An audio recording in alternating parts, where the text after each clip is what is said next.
Watch when Andrew's fighting where his chin goes up. That's such a bad habit. And you'll see some of the most brutal KOs if guys lift that chin up high. All right, I'm gonna take a look here at another video, and this is the very famous, whether you love him, whether you hate him, Andrew Tate, the king of cringe, whatever you want to call him. People love him, people hate him, but he will throw down. He was a kickboxer. Apparently he invited 60 guys to come and spar. 60 guys, a lot of guys take on Andrew Tate. Let's see what you got, brother. I'm sure it's just kickboxing. I'm sure it's not gonna be MMA. Press up. Hold on. Is he putting these dudes through a whole circuit and a workout first? That's unfair. He's not doing it. Keep him moving. One, he's done one. He's tiring them out. One push up and move. 3 hours later. Okay. This guy's like 125 pounds. Andrew's 220. Fight. Friend from Italy. My Italian friend. Switzerland. Oh, Switzerland. Sorry, you're rich, huh? You're rich. Colors are big. All right, he's into the head. He's into the head. I like it.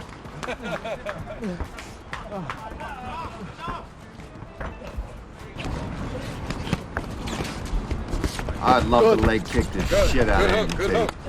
10 seconds. We're back. This poor guy. Time. Just turned into a kumite, blood sport style. That guy's completely outsized. And are they just boxing? Because he just swept him.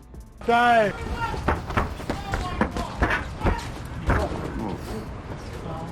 Mr. Pretty. Let's go. Okay.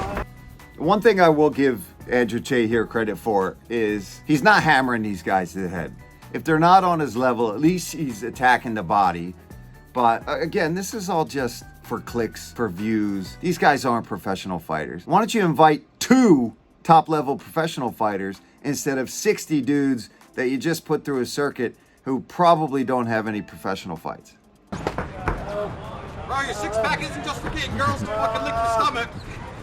You can't take a punch. What's the point? These guys are working out outside of the cage before they have to go and spar. All right, hold on. We got big guy here now. I like to see this guy a little closer to his size, bigger than Andrew.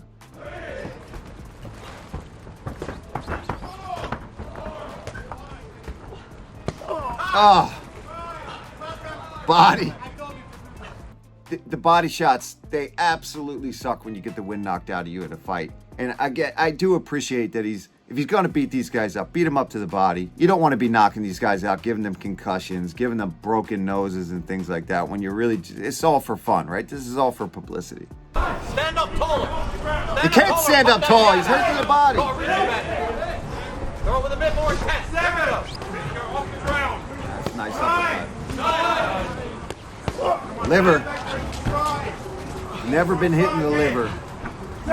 Your body actually has a response where it wants to regulate your blood pressure and all this kind of scientific stuff that I won't get into because I'm not a doctor and I don't know that much about it. But I know that something literally happens to your body on a primal level where when you get hit hard to the liver, your body wants to lay horizontal to regulate itself. So whenever you see somebody, even when they try to hold back from a liver shot and pretend like it didn't hurt, the reason they're crumpling over is not because the wind's been knocked out of them. The reason they're crumpling over is because your body knows that there's been damage to that organ and it's trying to literally like slump you down and recover. See how he's like, his body doesn't even want to get back up. Another big boy. This guy's bleeding a little bit. Hit him back. Hey, there we go. Come forward. Last 20 seconds. Come on, son. Come on. Liver. Liver again. Yeah, wow. That kid's busted up. Now again, these guys are there because they want to be there and they want to spar him. So maybe don't do so many burpees before you get in there. If he told me he was French, I would have hit him harder. I knew he was French. I would have hit him harder. 5, 6, last 5 seconds.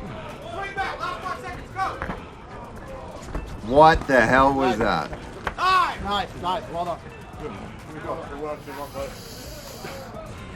You know what this goes to show you too is that just on a primal level, men want to do this. They want to express themselves physically like this, right? There's a reason fighting is so popular, whether it's in the fenced-in arena or whether it's Andrew Tate sparring with 60 dudes and making them do these workouts beforehand. Guys like to feel tough. Call it toxic masculinity, whatever you want, but there's something in us that thrives for this. Even though it's painful, even though it hurts, you feel like you've accomplished something. You feel like you've went out there and you did something. So this young guy here, even though he's busted up, he's covered in blood, he's like, fuck yeah, I went out, I sparred somebody that used to be a kickboxer. I got my ass beat, but I didn't quit and I went after it, so.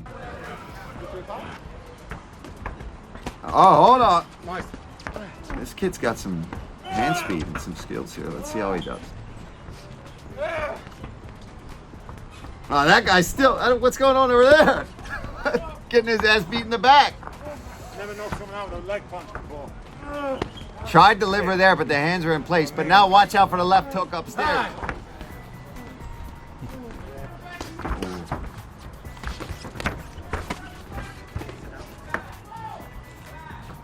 Hold on, I see a very faux pas thing to do if you're fighting in a cage. Look at where that cage door is, and it's wide open. And I have seen guys go flying out of a cage before and go down the steps and almost get hurt. So keep your eye out for that. Straight back up. Straight back up. 5, 6.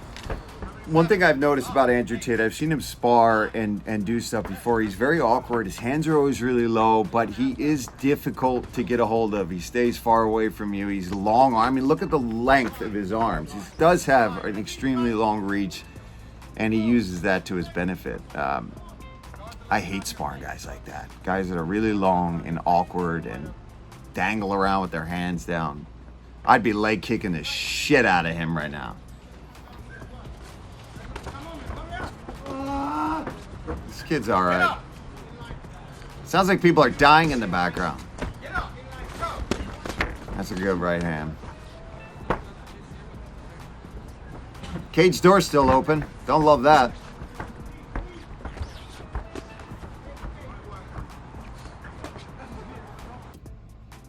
The reason I say I'd love to see him spar some higher level guys too is watch when Andrew's fighting here where his chin goes up.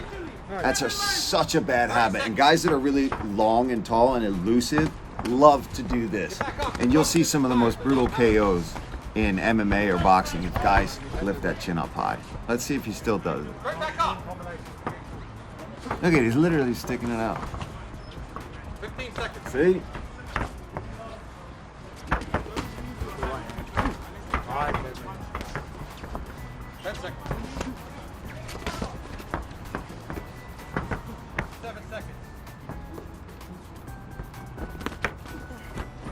Now I want somebody to fall out of the cage.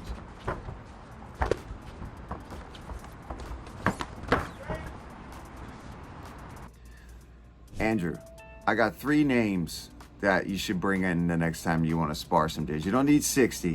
Why don't you bring in Yuri Prohashka, Jamal Hill, and Khalil Roundtree Jr. and see how this style works out for you. There we go. Head. This dude's punching anything, baby. Head and body.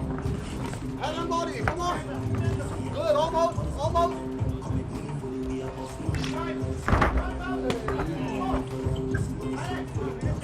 He's got a good liver shot. He's taking guys down. Okay. That was nice. Now again, how much experience does this guy have? Where are these guys from? This is one benefit of your hands down low, is that right there. You don't see that hook coming up in time. And here I was thinking that this is just gonna be body work sparring, and it's not. All right. This guy cut on his chest. 15.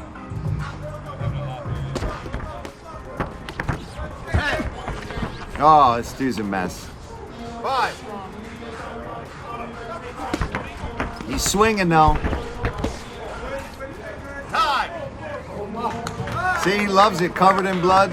But Feels like a fighter. Hey, I was gonna play. I know what to do. This moment right here. This is one of the things I miss the most, I think, about fighting and being retired, is the camaraderie, these moments in the gym, whether it was a good day for you, a bad day for you, bloody nose, cut, whatever it was. This moment of sharing that, and the same with fighting too. Nobody will ever understand the bond and the relationship that two fighters have afterwards, even if there was bad blood beforehand, even if there was all the shit talk in the world beforehand. This moment, when it's all said and done and you've shared combat like that together, there's something very special about that, especially for men in particular. I feel like that this is just, you feel at home when you're sharing these kind of moments. And this dude's busted up, he's bloody, but he's gonna go have food, have drinks later, and everyone's gonna be talking about this story from the day. One thing I will say about Tate, again, I don't follow him all that much. I don't really listen to all his stuff. I know he's got some really radical things to say. But the fact that, you know, he's encouraging these guys, he's talking to these guys, he can be an absolute douchebag sometimes. Let's be completely honest. But doing this, talking to these guys and kind of rallying them up after that and saying, hey, you fought like a man, you pushed it, you didn't quit, you went in there and you dug deep. That I can appreciate. You have to be anxious on your way to training. You have to hate it. You have to hate otherwise you're not training. You're pissing around. Most of you never trained before. It's your first ever training session. I did this twice a day, but it for 10 years. That's why after all this 8-year retirement, I'm still beating shit out of you. It's different. It's a different level. Obviously, his message here at the end, if you're not anxious on your way to training, you're not training hard. And I will say that on my hardest training days, when I was actively fighting, especially when I was in training camp, if I was going to Duke Rufus's on Monday or Wednesday, when we would be sparring, big gloves on Mondays, little glove MMA sparring on Wednesdays, and if I knew I had some killers in that room that I was going to be sparring, I'd be thinking, oh crap. Or in Philly, if I'm training 5 rounds with Sean Brady, I'm thinking, this is going to suck. And again, like, Andrew's so controversial and ridiculous, but at the core, he does have some things where he is trying to get men to be men again, right? And I that message, I don't necessarily think that there's anything wrong with that. There should be some men that are tough. That mentality is okay. It's okay to want to be strong. It's okay to want to be successful. It's okay to want to take care of your wife and your family and your kids. And I feel like that message I can get behind. Some of the other stuff, you know, and the controversy and some of the conspiracy theories and things like that, I won't touch. But the message of men should be raised to be strong and tough and durable, and however way that is, whether it's in work, whether it's in athletics, whether it's in raising your family, I think that there's some truth to that.